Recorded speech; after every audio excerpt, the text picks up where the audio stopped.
我是大脸喵。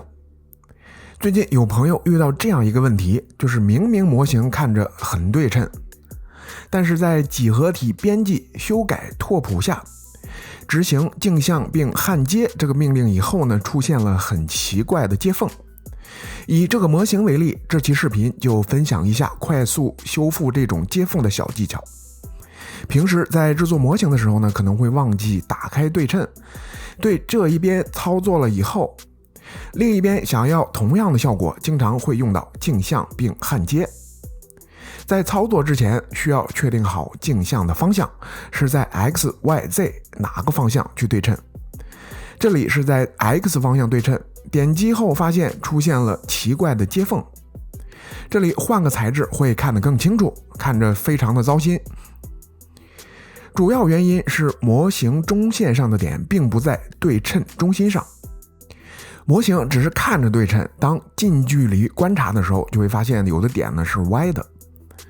在建模的过程中，难免会因为各种原因导致中线上的点偏离中心位置，这个是很难避免的，都是属于正常的现象。当出现这种接缝的时候，第一反应就是想着怎么删除多余的面啊，或者是怎么合并多余的点啊。那我当初呢也是这么想的，这么想你就上当了，可能猴年马月都修不完。比较简单的做法 ，Ctrl+Alt 选中中间的所有点 ，W 键切换到 Gizmo 工具，把中间的部分整体向右拽一丢丢，